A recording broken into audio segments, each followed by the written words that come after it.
Good morning, boys and girls of YouTube. How's everybody doing this morning?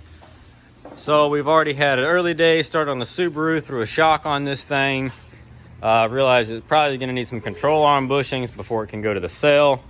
Don't know if we're gonna bother with that or just send it and let it go. So this thing, it needs to come out of the shop because today we start on the F100. Now this is an F100 Ranger XLT. It is a long bed, as you can see by all the walking you have to do to get to the ass end of it. It's got a cool little homemade looking plate on the bottom of the bumper back there for a Reese hitch. Trailer lights, dual exhaust. It is painted up green. It's got some old looking track tires on the back. Has a beautiful green and wood panel interior. Look at that. Carpet's a little rough. Rockers are intact. Cab corners got a little hole in them. That's okay though. So the truck has survived pretty well. Look at this interior. Look at the intricate design in the fabric on the seat. This is an automatic in case I didn't mention it. There's a key with the VIN plate attached to the key. Brake controller, skinny pedal, wood trim, Philco radio. Yeah. Let's see. Caldwell Ford Sales in Cleveland, Georgia. Cool. So what we're gonna do is this thing has what appears to be a new transmission in it. However, it's not all the way in it.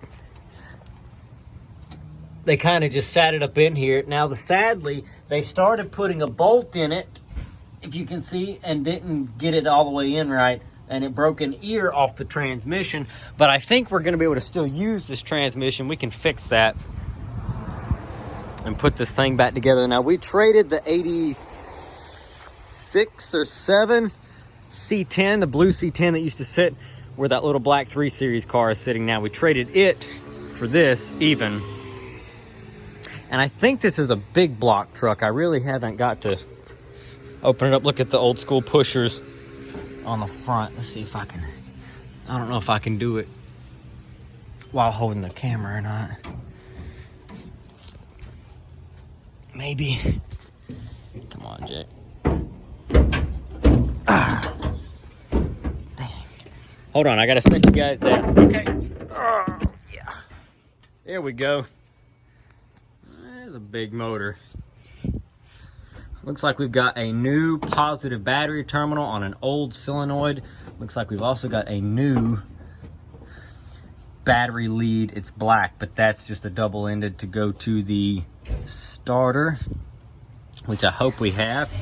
There's also a new ground wire coming up from the engine block. A new radiator hose, no radiator, a newer distributor cap, newer plug wires. It's a Motorcraft carb with a rebuild plate on it. It is a 2-barrel. Power brakes. There's an old distributor cap. This is a mounting plate for what appears to be a compressor. But if you notice, this is not an air conditioning truck. Now keep in mind, in some of the 460s that were in, like for example, our ramp truck that's in a few videos back. Our ramp truck used a newer style compressor on a plate like that, and it actually ran the air pump on the truck. So it had air, onboard air used from an old compressor shell. So that could be what's going on in that case. I really don't know. Almost looks like power brakes are sitting on an adapter bracket, so those could have been added. It might not have had power brakes either. So either the accessory drives on the front, or maybe the entire engine itself is out of another truck. Anything's really possible. It's also a very deep oil pan on it. I bet this motor is out of something else. The odds are. It's a straight fan, no clutch. It's normal. We've got a radiator in the bed here. Drive shaft is 2-piece. Transmission mount. Ooh, we have 2 drive shafts. There's one that makes 1 piece. Those 2 pieces make 1 drive shaft, and these 2 pieces make another. We've got a 8-lug wheel cover. We've got this format Dodge step rails, some window visors, some chairs, a bunch of exhaust pieces. I'm not seeing a starter. Did I miss it, guys? What's going on? Did I walk right by it? Are you like, hey, idiot, it's right there? There's another radiator hose. Look, CarQuest starter. Brand new in the box. How did you guys let me miss that? There's the box for the distributor cap that they put on it. Battery terminal ends, new, all they're painted. I absolutely hate these. For some reason, the metal on the inside of the painted terminals, see how it's just not very clean? And you can clean them. I mean, you can take a wire brush to them and really get them cleaned up. I hate these things. So I can hate these things.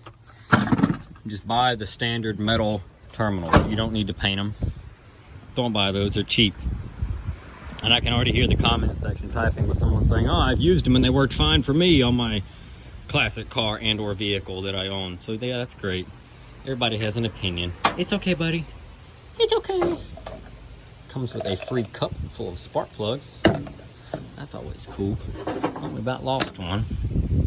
Which means it's got, yep, new Motorcraft plugs in it. So essentially, let's throw this transmission in here. Subaru's out. Dad already beat me to it. Say hello. Hello. Hello.